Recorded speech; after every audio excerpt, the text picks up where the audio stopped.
Hello, everyone. Welcome to this episode of Ecoffee with Experts. I am your host, Matt Fraser. And on today's show, I have with me Erika Taylor Montgomery.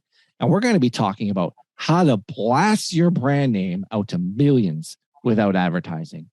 Erika is the CEO and founder of Three Girls Media, a full-service digital marketing and web development agency headquartered in Seattle, Washington. She enjoyed an 18-year broadcasting career in the San Francisco Bay Area before transitioning to public relations and marketing. She's the co-author of the best-selling book, The Spirit of Silicon Valley, Journeys and Transformations Beyond Technology, which is available on Amazon.com. When she's not in the office, you can find her hanging out with Phoebe, the Three Girls office greeter and her four-footed bestie, and cooking or baking, two things I love to do. She also enjoys planting and caring for her large veggie garden, picking organic blackberries that surround her country property, Moose Hollow, and binge-watching TV shows like Deadliest Catch, Top Chef, and Project Runway. Erika, thank you so much for being here. It's a pleasure to have you on the show. Matt, thank you so much for having me. I'm excited to be here today. Yeah, right on. So, Erika, you've had an interesting journey. Who was Erika as a school child? As a school child? Yeah. Or pick junior high or high school, whichever one you want to pick. Yeah, high school, I was a theater geek. Loved theater. I had my freshman year, my English teacher, who was also the drama teacher, told me that she would give me extra credit if I would audition for the school play. And I was always down for extra credit. So I went to the auditions thinking of it as purely an extra credit exercise. So I did the audition, didn't expect anything to come of it. It was just about the extra credit for me. And lo and behold, I was cast in the starring role. So awesome. From that point on, I got bit by the theater bug and appeared mostly in starring roles in every production my entire high school career. And then when I started college, I actually started out as a theater major, went to New York for a little while and quickly realized that I would mostly be waiting tables with an occasional acting role. And that's really not what I wanted to do for most of my life. So I switched to broadcasting and that's what I ended up graduating with is in broadcasting. Oh, right on. Hey, you and I have that in common. I discovered theater. I was in my first show I was 5 years old, and it was a Christmas play that was put on for my mother's work, and they for some reason thought I would be a good character. And anyway, and then in grade 5 and 6, I was in these shows. But in high school, I really got the bug, and I starred and directed in a one-act play called Here We Are. It was very interesting. It was the only one-act play that this poet wrote. And anyway, we took it to the finals and we won an award for set design, sound design. The girl in it won an award for her role, her acting. They didn't give me an award, but I broke character because she was so hilarious in the final production. Yeah, it's amazing getting in front of an audience of 700, 800 people. Thank goodness. Yeah. Did you remember the first time? Did you get stage fright? Thank goodness at that point I had done it enough, though. The more you do it, the more you get used to it, right? Sure. And thank goodness I'm on that stage with a tight lighting and I couldn't see a darn. That's the beauty of theater is the audience can see you, but with those lights, you can only see maybe like the first row or two of the actual audience. So that helps. Yeah, right on. So you transitioned to public relations. You've had more than 30 years of experience doing this now. Yeah. In regards to, and you founded Three Girls Media. What motivated you to start Three Girls Media? I'm just curious. What was your inspiration? So immediately before I started Three Girls in 2005, I was working as a press secretary for the California State Legislature. Oh, okay. And working 70, 80 hours a week. And the job I had right before that was for a major PR agency in Silicon Valley, where I was also working 70, 80 hours a week. And for me at that point, it was really about wanting more work-life balance. I had a young son at the time. Oh, okay. And actually had one of my bosses tell me that they didn't want me to leave the office and they wanted me to stay and work on a project and miss my son's cello concert. And I was like, yeah, no, I don't think so. And at that point, it wasn't about climbing the corporate ladder anymore. I'd really reached tremendous heights in my career, and I wanted more say over my work schedule and family life. So I decided, what the heck, I'm going to go out and try this on my own, where I can set my own schedule, be with my family in the evenings, go to my son's cello concert and soccer games and all that kind of stuff. And that was really the impetus for me starting the company. Yeah. So basically the frustration of corporate America telling you what to do with it. I mean, that's kind of, that would be a line in the sand for me too. I don't have kids yet, but I'm planning on doing so. But if you're telling me to try and miss my kid's event where it's going to crush him, more than likely not being there. No way. Exactly. I would do the same thing. What other challenges have you faced then, or what challenges have you faced over the time that you've had your agency since 2005? Oh my gosh, so many challenges as an entrepreneur. You know, when I first started the company, I had no experience as an entrepreneur. I had no clue what I was doing. I had to learn and totally bootstrap things, learning about just like even how to incorporate the company, like what kind of business entity did I want to be? So starting there, and then had to learn everything about banking, taxes, how to manage my finances on a business level, how to market myself and get clients. I mean, just the initial learning curve that I was on for the first year or two was insane. But once I got that initial stuff behind me and got established, then it became constantly learning and growing, because marketing and PR is a type of industry where things do not stay stagnant. There's always something new. When I started the company in 2005, social media didn't even exist. There was no Facebook. It didn't exist. There was no such thing.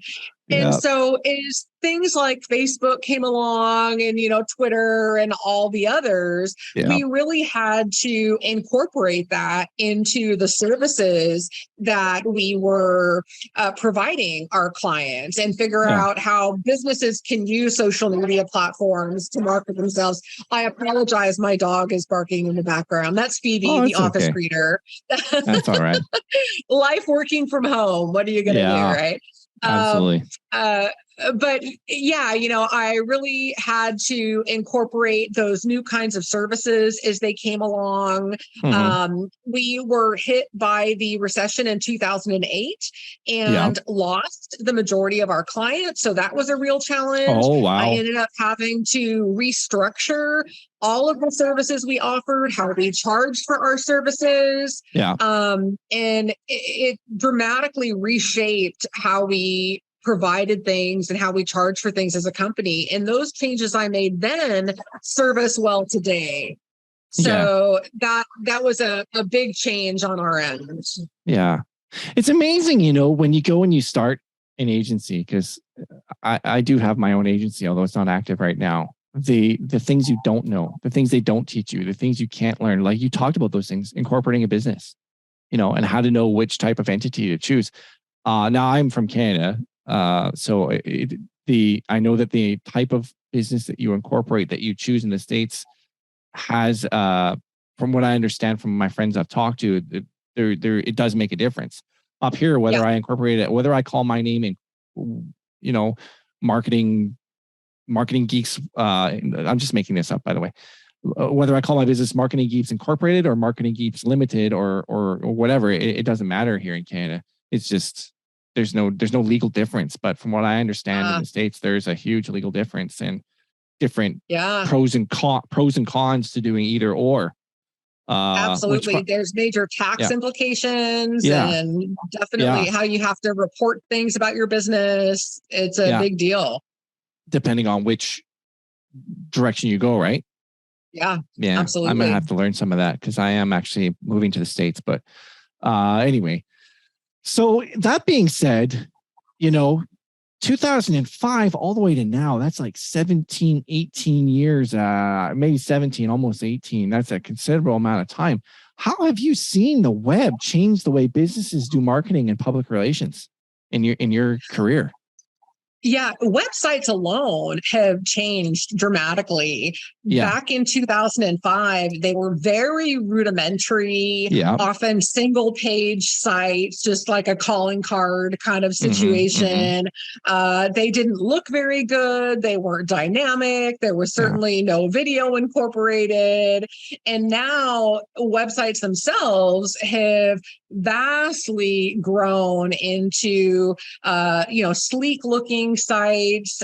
Search engine optimization has become a major factor in how you put your site together, everything from the words on the page to what happens on the back end.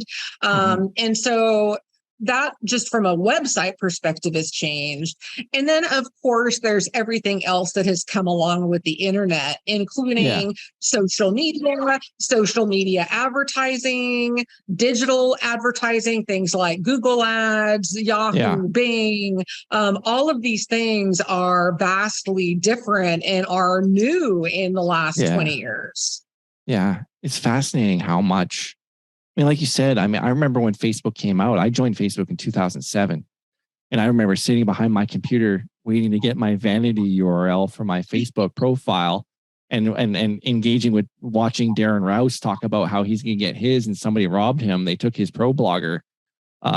He got Darren Rouse, but someone took Pro Blogger on him on purpose to hijack it from him, which, a lot of the community on Twitter wasn't happy about that person did that. I thought it was a jerkish thing to do, but whatever. Because the guy took it on him and then was going to sell it to him, which, I guess brings up the point, not to go off topic, but, if you can't do that with a trademark. If you have a trademark on your name, someone can't do that. It doesn't matter. That's right. Coca-Cola could sued someone's butt off if they took their vanity URL on Facebook because they have the trademark. So yeah, I guess if you're going to be in business and you want to protect your brand, make sure you trademark it. So, very smart. It's very interesting. So what about the internet? What about public relations though? Like how was public relations done before the explosion of the internet in 2005, 2006? And after, how have you seen that change? Sure. When I worked for my first PR agency in Silicon Valley right after I left broadcasting, it was still the days of fax machines. And we were faxing press releases to journalists and newsrooms one by one over the fax machine. Talk about old school, right? And we used to have books, like hard copy books of media that would come out where we would have to compile media lists in like a Excel database and that kind of thing. Very, very rudimentary and took a lot of time, took a lot of effort. And now things are so much easier. We have the internet, we have mail merging, we have databases that you can subscribe to easily access journalists all across the country and North America and even around the globe. It's a completely different world and so much easier than it used to be. Yeah, that's amazing. I mean, I remember fax machines, I don't even think anybody has a fax machine anymore or if there's any purpose to even having one. Who still has fax machines? Who? Is doctors' offices. Those are the only places that I ever run into that still have fax numbers are doctors' offices. And pharmacists. Up here where I live, pharmacists and doctors' offices, they still have those because you can get your prescription faxed. Right. It's like, there's this thing called email, Yes. Right. It's like, when are they going to come into the 21st century? Yeah. You could create a catch-all email address for prescriptions and have it sent prescriptions to, and have it sent. And you could even automatically add it to a Google Drive or OneDrive or Dropbox automatically. Yeah. So that so many different ways to go now. Options. Incredible. And I guess with press releases, with PR Newswire, and you can now submit to, you can go on websites and submit your press release and get it published. There are so many different services, everything from, PR Newswire to Access Wire to Cision. There are, so many to choose from, and they all offer something a little bit different at a wide variety of price points, everything from a few $100 up to $1,000 or so, depending on the distribution, how it's distributed, where it's distributed, and that kind of thing. So how effective is PR marketing, for the lack of a better word? And when I'm saying PR marketing, what I mean is press release marketing, earned media marketing, creating a story that garners attention that you don't exactly pay for, like to drive traffic through paid advertising, but that you've come up with such a unique story that it gets picked up. How effective is that today to still continue? Yeah, public relations is hugely effective because it's all about your reputation as a company. Okay. And if you get an article published about your business in a reputable magazine or website or on the evening news, it's essentially an endorsement for your business, product, service from a credible third-party organization. And it's much more believable to your consumers than a advertisement. If you read an article about a product and a reporter is saying, oh, this product does X, Y, or Z, and it's really fabulous and it solved this problem for me, you're going to go, oh, wow, that sounds like a really great product. Maybe I'll go out and try it. If you see an advertisement for the same product, you're going to be a lot more skeptical about it because it's an ad and it's paid by the company to promote itself. So a PR story can give you that credible endorsement, that reputation management that is so vital to earning the trust of your audience. That's amazing. So what are the aspects that by the way, there's so many questions going through my head. I'm going to try and keep them all straight. So how does someone craft a story? Like if a client came to you, I'm going to give you some for instances because I find that's very helpful with people. Like I know there's okay, you launched a new website. People say launch a press release.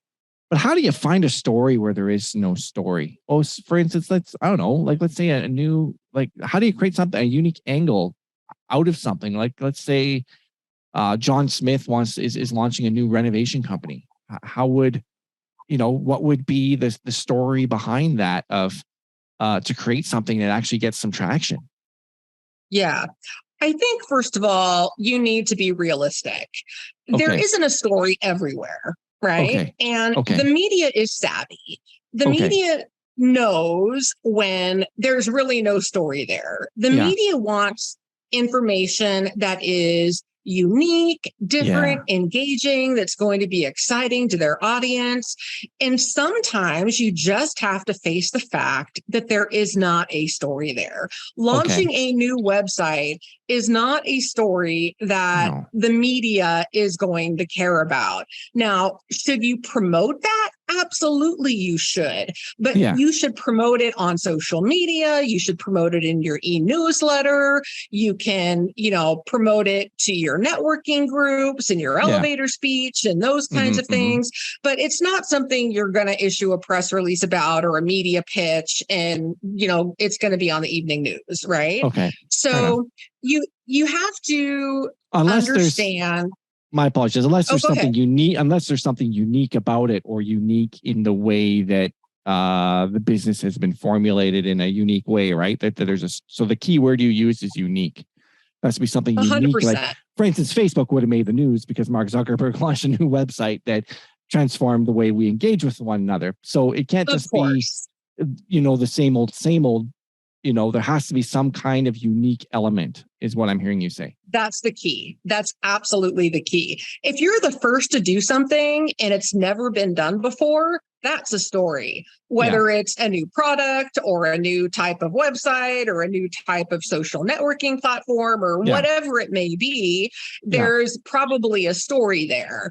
But if it's simply a new website for your business, chances are the media is not going to care. Now, if you're launching a new business, there may be an opportunity there. What is your history? What kind of business is it? Is it something new in your marketplace? It might not be a story for the CBS Evening News, but maybe your local newspaper is going to write about it. So you have to be realistic too in what kind of media might cover your story. There might be an opportunity in your local community newspaper or in your local evening news, or maybe there is a local website that covers news in your local area, sort of a community website kind of thing where they might run a story about something like that. So again, you have to know where your story is going to fit and where it's going to be sold to the media and what kind of media is going to be interested in it. But what you're really looking for when it comes to any media story is what is the news? And you want the news to be as compelling and interesting as possible. If the news isn't that, if you started another tile company and there's 5 other tile companies in the market, maybe that really isn't that exciting. But maybe if you do some kind of tiling that's very unique and only you're doing, maybe there's a story there. Maybe there's an interesting story about the owner. Maybe they've changed careers and now are starting this business under some unique circumstance, and you can make the story more about the owner than the business. So there are ways that you can look for stories where there might be none. But again, you have to be realistic and understand there isn't necessarily a story in everything. Yeah. And you're not, and I like how you brought it up that you may not be able to make the national news, like the big publications, but hey, maybe your local news is looking to showcase a community spotlight, if you will, of what's happening in the community. Maybe you can make news by giving a donation to I don't know if that's a way to, giving a donation to a nonprofit and talking and making the story about that in 100%. Go ahead. There are some really big social media challenges. Like you might remember it was the ice bucket challenge a few years ago on social media that was really big. And that got a lot of press coverage because it became this national movement to do this ice bucket challenge for charity. So simply by starting something like that, you can make news where there wasn't news before. That's amazing. Make news where there is no news by doing something like that. And that also raised like millions of dollars for that research, didn't it? It was quite remarkable how that came up. So what about, is it, I hear people say that to publish something on PR Newswire or get a press release submitted just for the sake of getting links, I don't know if those links have no follow or any weight to them anymore. But what's your opinion in that regard? Yeah. So it used to be that you were absolutely right, that you could issue a press release on a wire service like PR Newswire or Access Wire or something like that. And it would go out to hundreds, if not thousands of websites and provide a backlink to your website. And there was good SEO value in that. Yeah. But it's my understanding that the way that Google has changed its latest algorithm, that's not as valuable anymore. As valuable. It's not to say that it's a total waste, but it certainly doesn't have the power that it used to. Okay. Doesn't have the weight and power that it used to. Yeah. What about other ways? I mean, I've heard of this thing, and I'm not an expert on it, so I'm just gonna put that there first. But like the Haro link building, like help a reporter out. Oh yeah, I love Haro. Okay, so could you explain what that is and the power of Haro and how it's different from press releases? Oh, it's fabulous. So HARO stands for Help a Reporter Out, HARO. You can simply do a Google search for Help a Reporter Out, or I think it's HARO.com. And it's a website where you can go, you can create a free account, and journalists from all over the country in all kinds of major media outlets, from newspapers, magazines, websites, blogs, from literally the largest media outlets in the country and some smaller ones as well, will put out requests for information they're seeking for stories. So, for example, if USA Today is doing a story on the best gourmet marshmallows in the country, the journalist who's working on that story would get on Haro and put out a request and say, I'm working on a story about the best gourmet marshmallows in the country. If you know a marshmallow manufacturer, or you know somebody that I can interview for this story, contact me. And you would contact them. And if you're a marshmallow maker or work for somebody who is or whatnot, you could contact that journalist and they could potentially use you or use your company in their story. Now, it's free to reply.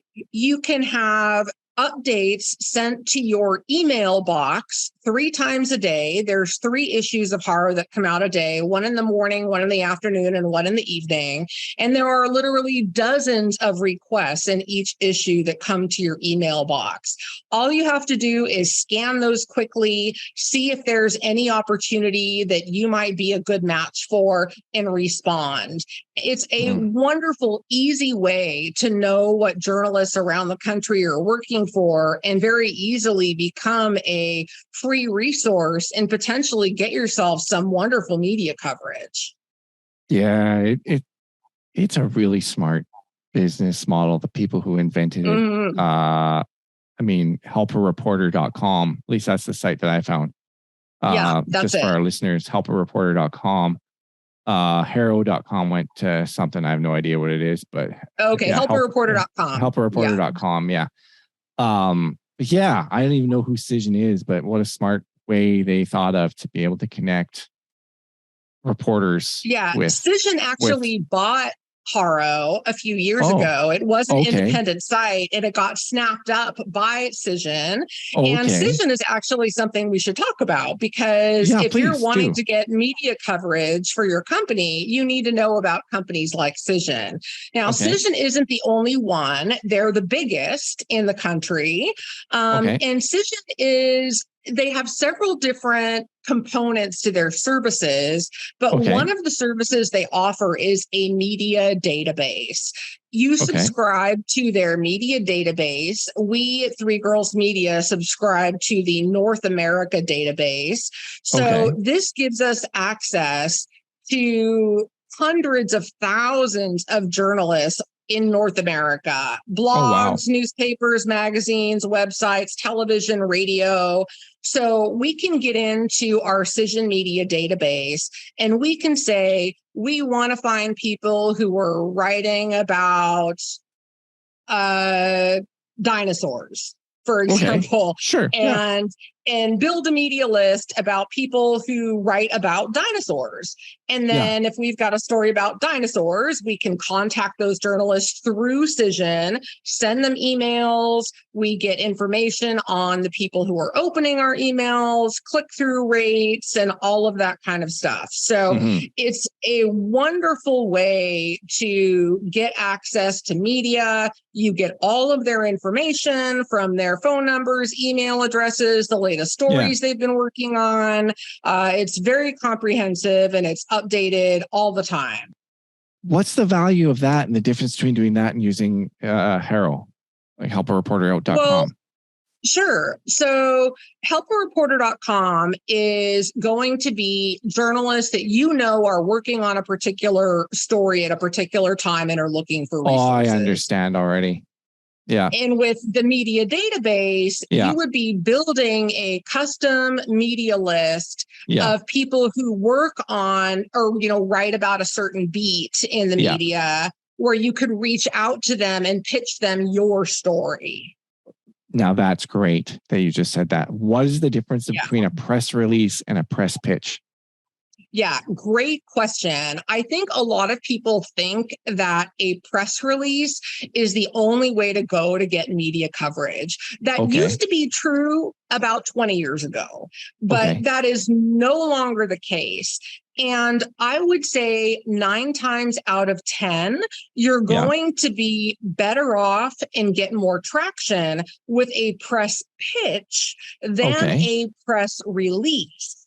Wow. So a press release, most of us are probably familiar with. It's a formal document that's formatted in a very specific way with a headline and a subheadline and then a few paragraphs of news, usually includes a quote from someone and then has a media contact listed somewhere on it.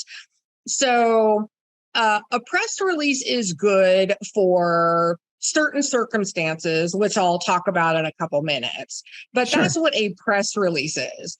A media pitch or press pitch is a casual email that is very short, a fraction of the length of a press release. It's usually just a paragraph or two long that is sent directly to a reporter's email and teases them about a story. So you might want to say, hey, I've got this interesting story about X, Y, or Z. I'd love to give you some more information. I'm happy to arrange an interview or send you a product or something like that if it's a product that you're offering. And it's basically a short introduction, a casual introduction to your product, service, or business, as opposed to a press release, which is this very formal, long-winded, usually document that is not casual, is sometimes sent directly to reporters, but is more often sent to newsrooms where they come in on a either on a screen, usually a computer screen, where they're sort of like in this constant roll, coming in by the dozens all day, every day. Where somebody like a producer can print out the ones that they think might be interesting. Is where a pitch goes directly to individual journalists. It's a teaser about a story. It's like a casual introduction. Very, very different beasts. Sounds like it's way more effective. You're just doing the shoot the press release out there and the hope and spray sort of deal of maybe it might get picked up. We'll just and let's just be frank. There's so many that are published every single day that are going out. It's like winning the lottery. But I didn't even know there was such thing as the press pitch, if you will, of what you just shared. Because and that in combination with the list you just told about the Cision database, you can find out it's more targeted. It's more targeted at who you're trying to reach, right? Yeah. So you can get into a database like Cision, or there are others. Meltwater is another one that's very popular, and is another really big service, Meltwater. And you can get into these databases, create custom lists for the journalists you want to try to reach. And then you write a casual, short, brief press pitch, send it out to your list. And your chances of getting coverage that way and getting the interest of an actual journalist who's going to do something with your story are 100 times higher than blasting out a press release that goes into the ether somewhere. Now, I did say that I would mention there are appropriate times for a press release, but they're few and far between these days. So I would say, if your company has major news to share, for example, you have a new C-level executive that might be worthy of a press release. If you were acquiring another company or you were being acquired, that would be an appropriate time for a press release. If you maybe won a major award, that might be appropriate for a press release. If you are a publicly traded company and you have some major news or some things happening with the company, then that's appropriate for a press release. Or if you're going from private to public? Absolutely. If you have an IPO, absolutely an appropriate time for a press release. But as you can see, these are not circumstances that happen every day. No, they're not. Kind of few and far between. And so there's a time and a place for a press release, but it's not very often. And like I said, 9 times out of 10, a press pitch is going to be the right answer. Yeah. No, that makes so much sense. So, Erika, just trying to figure out which question I want to ask. If I want to ask how people can structure a press release to get attention, or how people can structure a press pitch. Sounds like a press pitch is, I mean, there's tons of articles out there about how to do a press release that people can probably read and just Google it. But, what are the aspects then of doing a press pitch that can get attention? Yeah, great question. So your first obstacle to overcome in your press pitch is going to be the subject line. Because if you don't have an interesting subject line, your email is never going to get opened, and the journalist you're sending it to is simply going to delete it. These are very busy people who get a ton of pitches every single day. So you want to make the journalist's job as easy as possible. You want your subject line to be meaningful and actually say something about what the story actually is, meaning you don't want to be too cryptic or cutesy with your subject line. You want to entice them, but also say something that's compelling enough to get them to actually open the email. When we send pitches at Three Girls Media for our clients, I actually put the word pitch in the subject line is the first thing in all caps. Pitch, all caps, right there. First thing in the subject line. So obviously the journalist who gets it is going to go, oh, this is a pitch, right? So you're not trying to be nefarious or trying to hide the fact that you want them to know it's a pitch.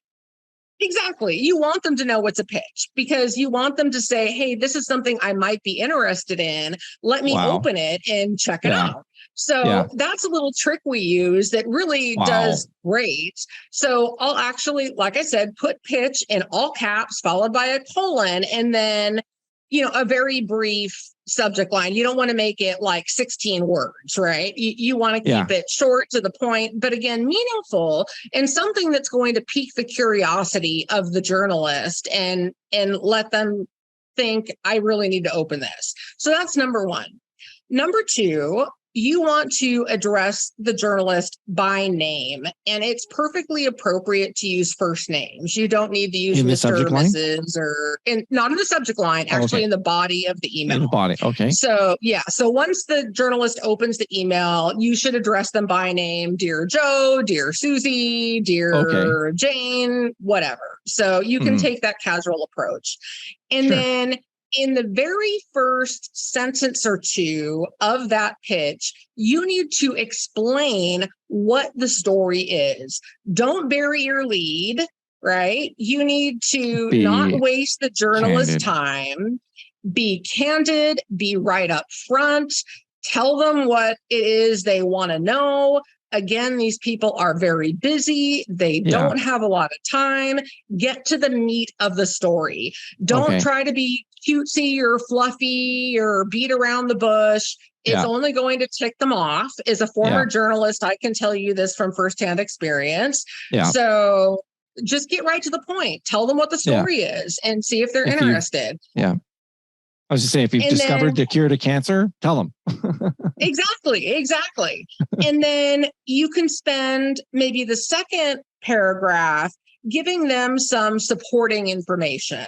So you can go into a little more detail about why your story may be compelling or why your product may be so great or is changing the world or whatever some supporting facts are. And then as a third paragraph, you're going to offer them more information. So meaning you can offer them an interview or a product sample or maybe a link to an electronic press kit where they can go and get more details, or a website where they can go and get more details. And then make sure that they've got your contact information and your email signature. You want to be easy to contact. So make sure you include a phone number as well as your email address. And that's it. That's all that goes into a press pitch. It's short, sweet, to the point. 3 paragraphs max. And again, those are the outlines of the paragraphs, and you're off and running. Wow. You triggered me because I have a connection, a contact who invented a new product. He's a pharmacist, and he invented this product. It's a story. You've just like opened my eyes up to the fact that it's a story. He invented a product, a glutathione product, that the formulation that he has created enables your body to absorb 30% more of the nutrients in order for your body to generate the precursor to generate glutathione than any other product on the market. And and the health benefits of glutathione and it being in your body is just tremendous. So you've triggered my thoughts in thinking about that and talking about it has to be a story. And I'm just thinking, wow, it's unique. It's new. It's a story behind it. Why he created it is fascinating. And I'm probably going to talk to him about that after later today. So absolutely. We've talked about like the value of PR and that just doing a press release probably isn't the best way to go. And if you are going to do it, have something unique like you've talked about.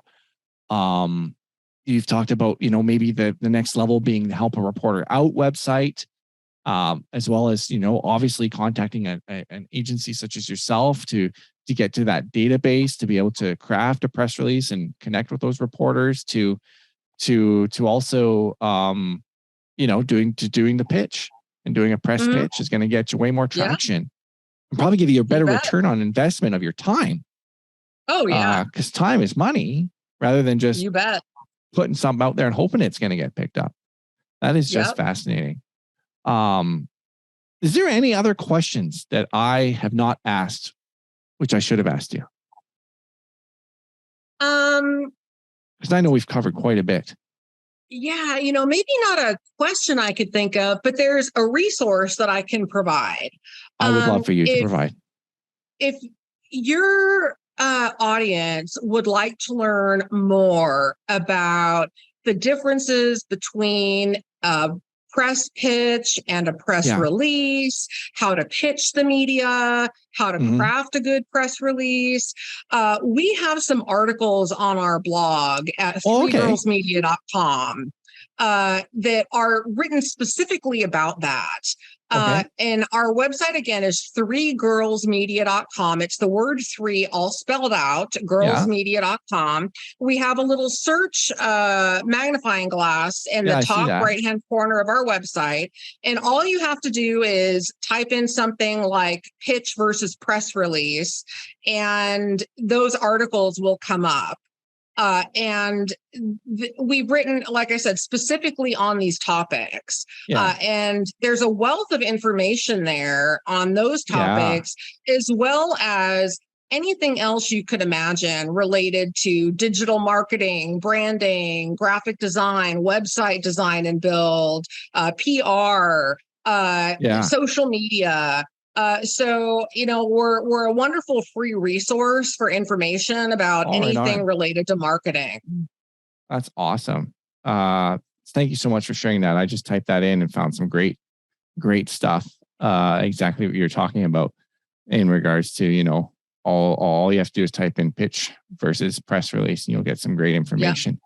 So, hey, I want to thank you so much for coming on the show. What's one big takeaway you want listeners to get from this episode? The value of PR. I think that a lot of people don't understand what kind of value PR can bring. Again, it's that credible endorsement by a respected member of the media that goes a long, long way, right? It's essentially a testimonial from the press that they're giving your business. And that goes so much farther than advertising could. I had one client please tell me. Made realistic looking sushi, but it was all chocolate, handcrafted gourmet chocolates that looked just like sushi. It was amazing, except it was all made out of chocolate. And they're no longer in business. She decided to close her business and focus on her art. She was an amazing artist, but we did a media relations campaign for that company, and they, got an article that we placed for them in Sunset Magazine, which is a large magazine in the Western United States, covers the entire Western US. Very popular magazine. And she had an article about her chocolate sushi. And literally for years later, she would have people call and come into her shop and visit their website and leave comments about how they saw them in Sunset Magazine for years. I had another client who is a priest, and he makes gourmet hot chocolate in a variety of different flavors called Holy Chocolate, made by a priest. And so we did his media campaign. He got a article that we placed for him in Rachel Ray magazine. Same thing. For years, he would come back to us and say, I still get people coming to me and saying that they found me in Rachel Ray magazine. And so PR can last long, long beyond the actual newscast or issue it comes out in, especially if it's online. Those things last forever on the internet. So, again, it may cost you a few $1,000s for a media campaign, but the payoff that you can get from that in consumer goodwill is indefinite. It's unbelievable. Like we talked about, how to blast your brand name out to millions without advertising. You're not advertising. You're promoting. Right. And you're promoting, and you're getting third-party endorsement from a higher authority than you. What would you say the value? Like, do you have any examples? Like, I wish I'd asked you. You gave some samples of there, but they talk about the value of earned media versus paid media. Like, there's actually a number of the value of what that brought? And what they would have there's actually a formula. money? Okay. Yeah, there's a formula that you can use. And if you subscribe to another service that companies like Cision offer, their media monitoring service, where they'll actually capture all of your media coverage for you, they'll provide you what's called PR value, which is a literal dollar amount of the equivalent value of that media coverage. And it's based on a variety of factors, including the size of the coverage, like how big was the article or how long was the news story, things like that. Did it include pictures? Did it include links to your website? Was it a positive story? So it bases it on all of these factors and comes up with a dollar figure that it'll give you. But some of the campaigns that we've done for our most successful PR campaigns were in the tens of millions of dollars of PR value. Wow. That's amazing. That is just awesome. That's amazing. Hey, there's one other thing I want to ask you about that came to my mind. There's a organization up here. I won't say their name, but they are a media organization. What they do is they will actually write a story for you. They'll find a story, and then they'll publish it on their website, and then they're a legitimate news organization, and then they'll they'll advertise it themselves they'll use their own Facebook account to do an ad to target people who would may be interested. What is have you seen any success with? Is that a way to go? Is it? Yeah, we have there's a site, several sites in the Puget Sound area in the greater Seattle area that will do that here too. They're often community-based websites, like in my particular area. It's called Thurston Talks, thurstontalks.com, and it's all about Thurston County, and they cover businesses in Thurston County, and basically you pay them to write a story about you. So it's paid media, but the way it looks is like it's an editorial story. It doesn't look like an advertisement, right? Would it be called an advertorial? Yes, it's an advertorial. That's exactly what it's called. So you're paying them to write a favorable story about your business, product, service, whatever it may be. And to the reader, it looks like editorial coverage. It looks like that third-party endorsement, right, by the media organization, but you're actually paying for that article. There are lots of opportunities to do things like that. There are all kinds of magazines that will offer advertorials that you can pay for articles in, and it's definitely a way to go. If you get approached by something like that, or you have an outfit like that in your local area, is it worth paying a few $100s for, or even $1,000 for an article that's going to live online forever and give you that community goodwill? It very well could be. Wow. That's awesome. So we've discovered another way to get in front of. That's so awesome. Hey, I'm so happy you came on the show. I've enjoyed talking to you. It's been such a pleasure. I know you mentioned 3girlsmedia.com. How else can listeners connect with you, our viewers and our audience who are listening, connect with you online if they want to, besides 3girlsmedia.com? Yeah, you can certainly, besides our website, you can certainly find me all over social media as Erika Taylor Montgomery. It's Erika with a K. Taylor Montgomery. That's my handle everywhere: Facebook, Instagram, LinkedIn, Twitter. On Twitter, I'm Publicity Erika. But if you search for me as Erika Taylor Montgomery, you'll also find my Twitter profile that way. So you can stalk me on social media. If you want to email me, an easy email address to remember is just info at 3girlsmedia.com, and that comes directly to me.